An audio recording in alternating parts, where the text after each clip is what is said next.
मोहतरम दोस्तों, कहते हैं कि अमरीकी रियासत में एक बूढ़े शख्स को एक रोटी चोरी करने के इल्जाम में गिरफ्तार करने के बाद अदालत में पेश किया गया। उसने बजाय इनकार के एतराफ किया कि उसने चोरी की है और जवाब ये दिया कि वह भूखा था और करीब था कि वह मर जाता। जज कहने लगा, तुम एतराफ कर रहे हो कि तुम चोर हो। मैं तुम्हें $10 जुर्माने की सजा सुनाता हूँ और मैं जानता हूँ कि तुम्हारे पास ये रकम नहीं, इसीलिए तो तुमने रोटी चोरी की है। लिहाजा मैं तुम्हारी तरफ से ये जुर्माना अपनी जेब से अदा करता हूँ।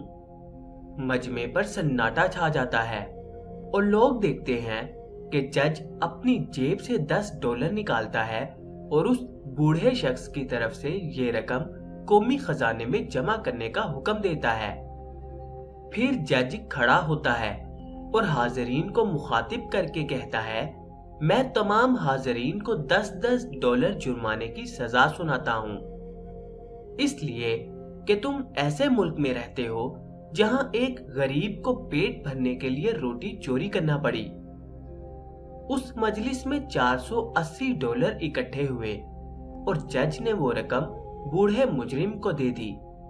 कहते हैं कि ये किस्सा हकीकत पर मुबनी है। तरक्की याफ्ता मुमालिक में गरीब लोगों की मुमलिकत की तरफ से कुफालत इसी वाक़े की मरहूने मिन्नत है। सैयदना उमर रज़ी अल्लाह अन्हु 1400 साल पहले ही ये काम कर गए कि पैदा होते ही बच्चे का वजीफा जारी करने का हुक्म दे दिया और बैतुल माल जैसा इदारा कायम किया। मगर आज हम मुसलमान मसालिक में बंटकर अपने अपने मसलिक को सही साबित करने के लिए जलसा जुलूस और रोशनी पर लाखों खर्च करते हैं।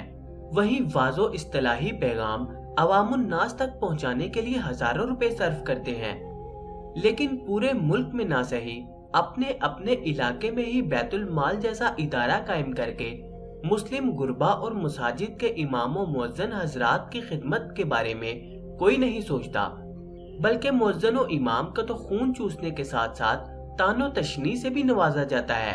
अफसोस, कभी कभी मैं ये सोचता हूँ कि हमारे 10 रुपए हमारे लिए इतनी अहमियत नहीं रखते जितने के इस लाचार के लिए रखते हैं जो जाने कब से भूखा है। हमारे चंद रुपए ऐसे गरीब घराने के लिए कितनी अहमियत के हामिल हैं जो गैरत और शर्म से किसी के सामने हाथ नहीं फैलाते। तब्दीली के लिए हमें खुद को बदलना है।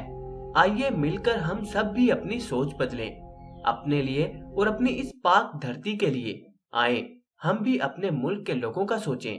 किसी की खुशी का मौजब बनना ही सबसे बड़ी खुशी है।